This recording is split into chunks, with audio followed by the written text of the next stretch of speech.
À l'heure où les écarts de richesse se creusent et que les coûts explosent, faut-il piger davantage dans les poches des plus riches pour payer les services publics? Avec Anna Reyes, Maude Goyer, Jacinthe Evarel et François Lambert, c'est parti pour 30 minutes de débat.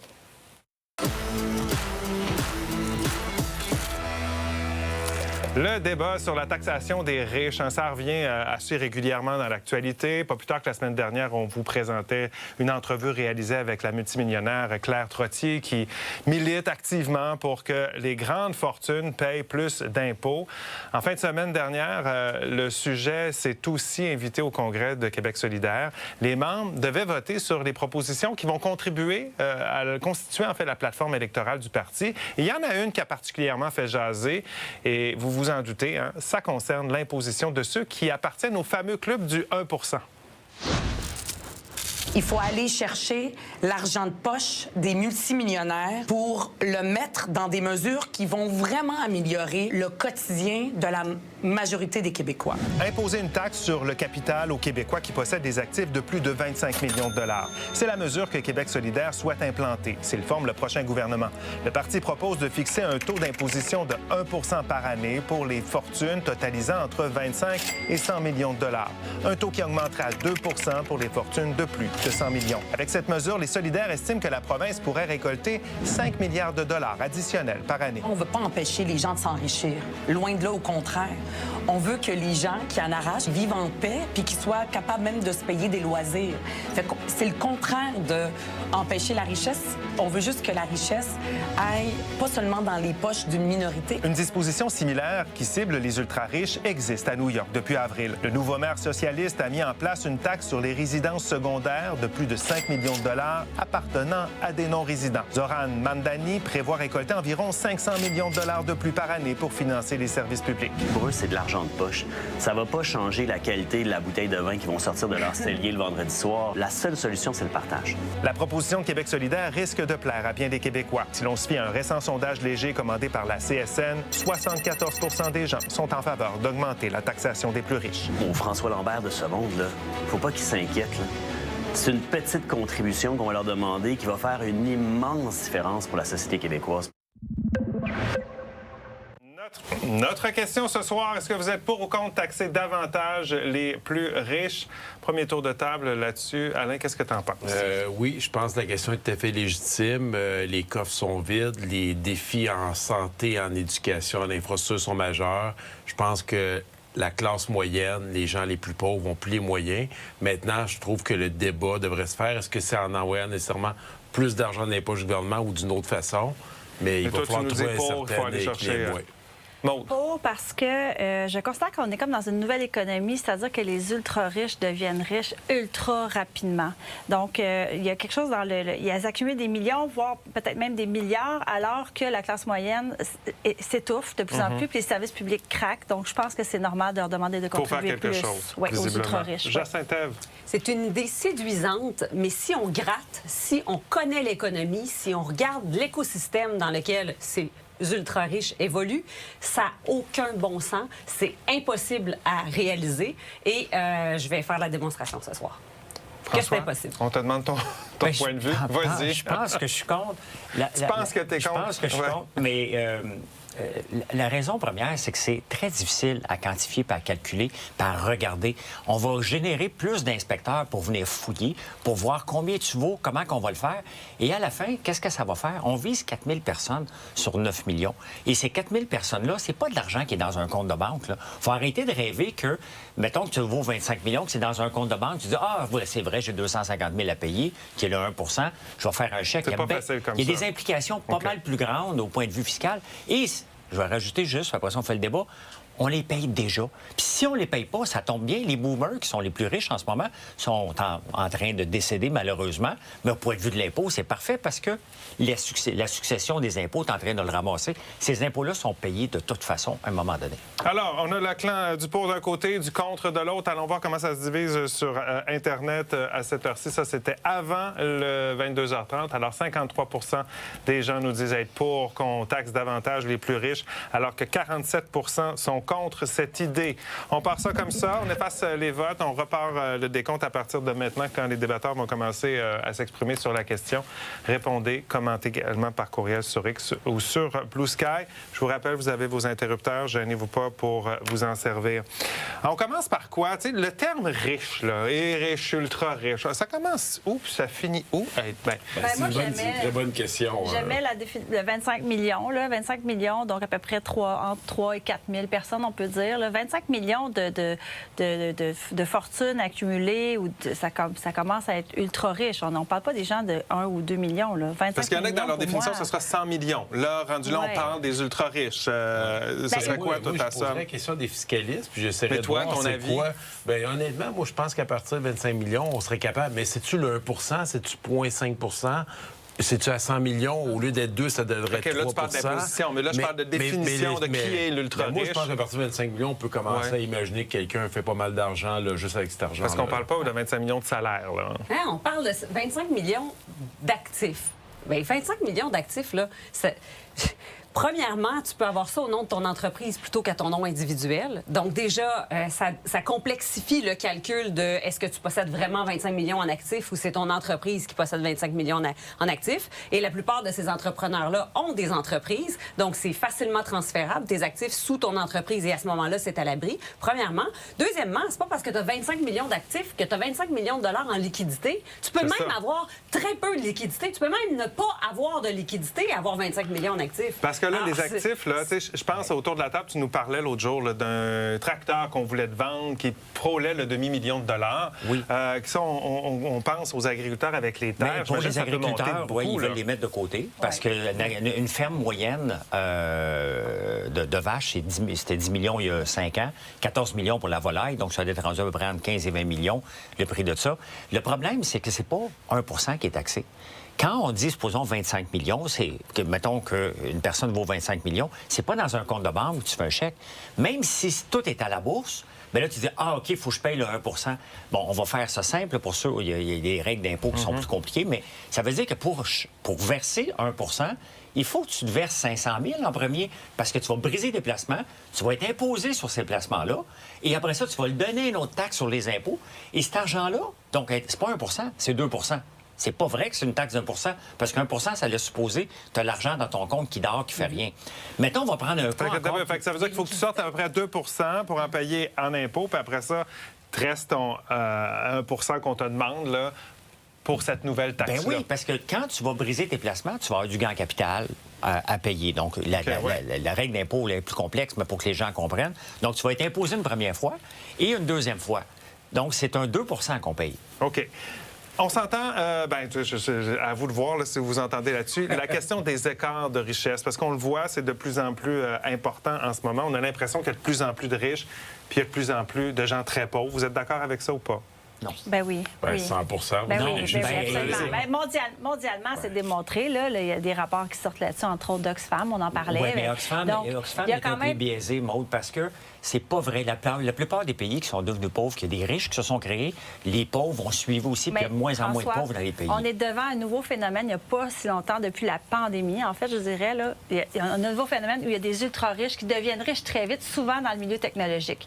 Donc, c'est pas des gens... Moi, je suis une fille d'entrepreneur, j'ai une famille d'entrepreneurs.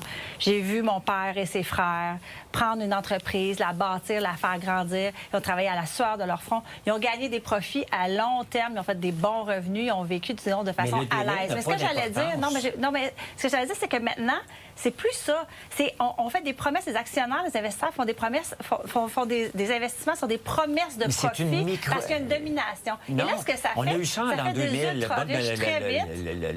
le boom de l'Internet en l'an 2000. On a eu ça des nouveaux riches. En ce moment, il y en a avec l'intelligence artificielle. On parle d'exception. Au Québec, là, il y a très peu de gens qui sont impliqués là-dedans. Le problème, c'est qu'on laisse supposer, et ce qui me dérange le plus dans la qualification des riches, on laisse supposer que quelqu'un devient riche en appauvrissant quelqu'un. C'est toujours ça le débat. Puis c'est le débat que Québec solidaire a fait. Oublions Québec solidaire. Oui. Je ne suis pas là pour parler mais c'est sûr, mais je pense que le débat de dire, quand vous dites qu'il n'y a pas de... Les riches ne s'enrichissent pas plus vite vite que les autres, oui. ben je m'excuse, OK, là, mais mais- quelqu'un qui a de l'argent... Mais je veux laisser la l'argent. chance à Jacinthe de parler, mais vous savez que quand le gouvernement, et vous le savez que j'aime pas les subventions, Oui. j'en ai pas de subventions, puis c'est pas comme ça. Mais c'est pas de François Lambert qu'on veut parler, Non, c'est justement, on veut Non, le mais attends un peu. dépolitiser, ça, cette partie-là, là. Un dollar remis à un consommateur ou à une entreprise, quand le gouvernement donne $1 pour aider l'entreprise va le donner 33 aux actionnaires. Quand il donne à un particulier, 70 ça va pour payer la dette et ils se mettent de côté pour s'enrichir. Jacinthe, un des arguments, puis François en a parlé également dans ses posts en fin de semaine, là, c'est un entrepreneur, ça crée des emplois, ça crée même de la richesse. Est-ce qu'un gouvernement s'y prendrait de la bonne façon en voulant augmenter les impôts? Non, parce que justement, les entrepreneurs peuvent réinvestir cet argent-là dans leur entreprise, créer de l'emploi, en partir une deuxième, une troisième. François est un bon exemple de ça. Mais il y a aussi l'idée que on habite en Amérique du Nord et on est l'État le plus taxé en Amérique du Nord. Donc déjà, nos riches et nos ultra-riches là, sont déjà dans un écosystème où c'est très peu compétitif. On est les plus taxés en Amérique du Nord. Donc, il faut regarder cet écosystème-là aussi.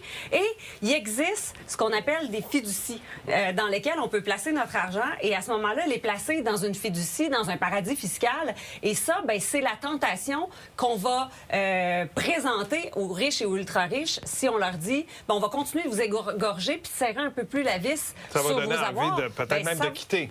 De quitter. Ben, ils n'ont pas besoin de quitter. On va aller à la pause. On va aller à la On n'a pause. pas besoin On va de aller là-dessus. OK.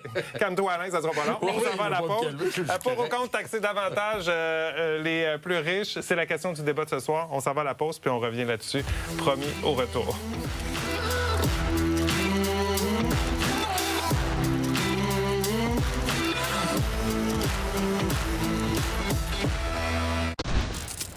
On est de retour au débatteur. Pour ou contre taxer davantage les plus riches? C'est la question du débat de ce soir. Allez y répondre, commenter également.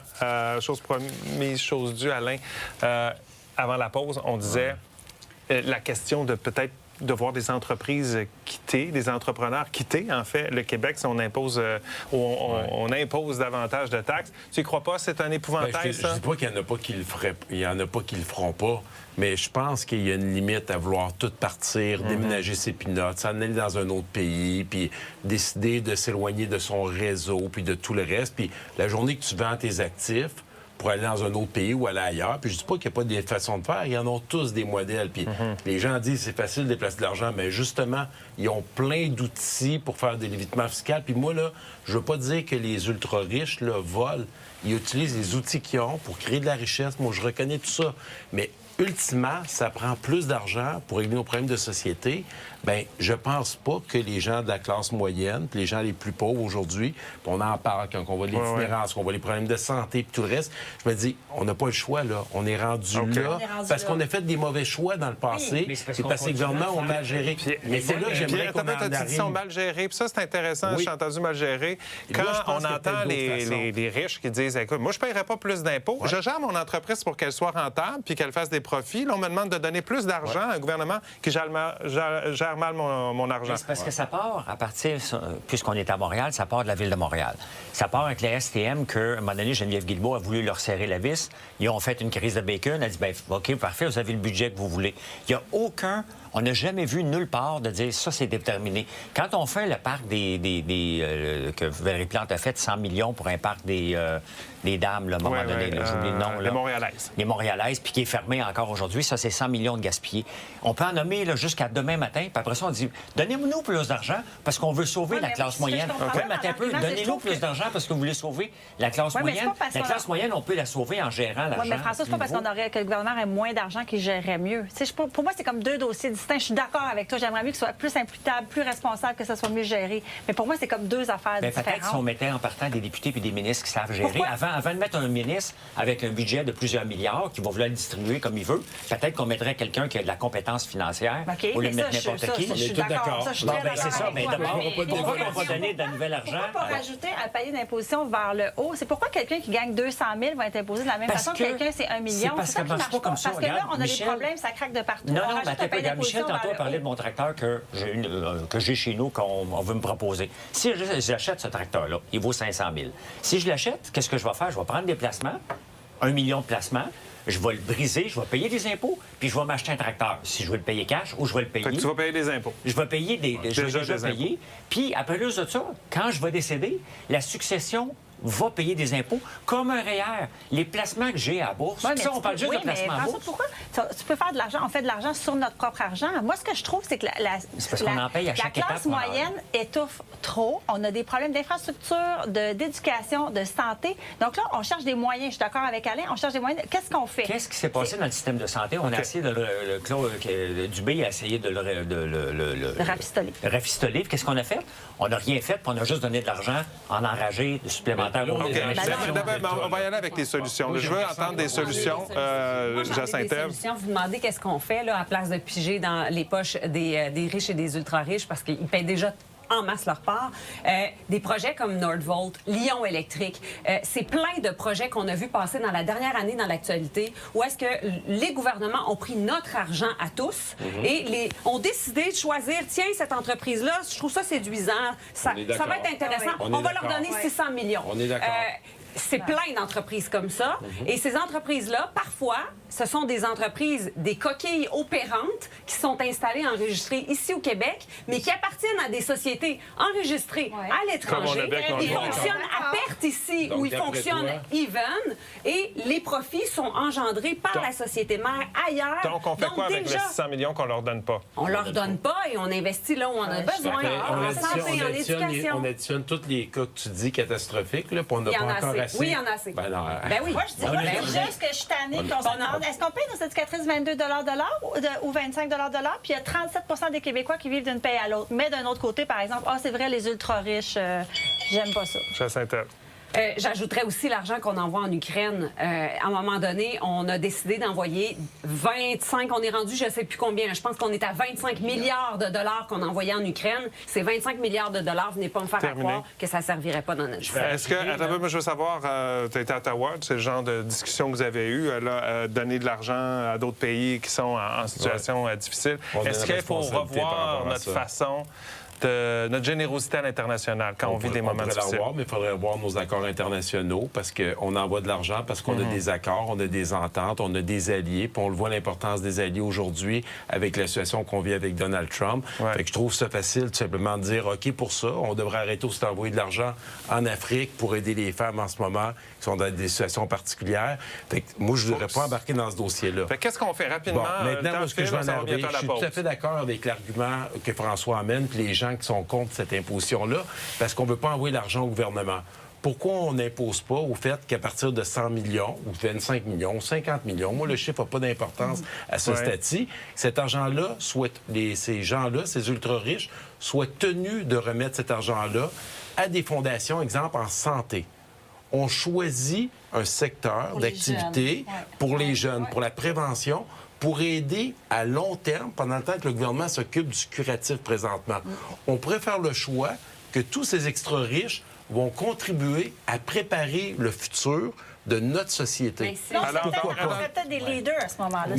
Mais pas de crédit d'impôt, pas d'avantage fiscaux. Donc, on va chercher un peu plus. Il faut que j'aille à la pause bientôt. On va chercher un peu plus d'argent, mais on le met ciblé vraiment dans certaines enveloppes. Rapidement, qu'est-ce que tu en penses en 5 secondes? C'est très, très complexe à gérer, puis ça se fera pas. L'affaire, là, c'est qu'il faut aller la mesurer, cette richesse-là, en partant. Et c'est ça qui est problématique, parce que si quelqu'un a une maison avec des tableaux, puis il n'y a pas de maudite scène, tu ne pourras pas aller chercher la richesse. OK. Commentaire de Denis pour aller à la pause à notre question. Il dit « Je suis pour, mais disons que si le gouvernement gouvernait mieux, la nécessité ne serait pas présente. Est-ce qu'on serait dans une situation différente? » C'est la question qui se pose. On s'arrête quelques minutes. Au retour, d'autres commentaires et on verra si l'aiguille a bougé.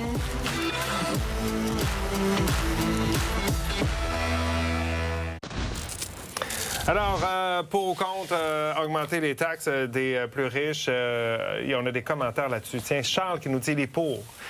Et cela ne veut pas dire que je ne suis pas pour l'entrepreneuriat. Disons que les PME n'évoluent pas dans le même univers que les grandes entreprises. Louis-Philippe nous dit contre. Les riches ont aussi le droit de conserver le fruit de leurs efforts. Le vrai problème, c'est la mauvaise gestion des finances publiques par l'État.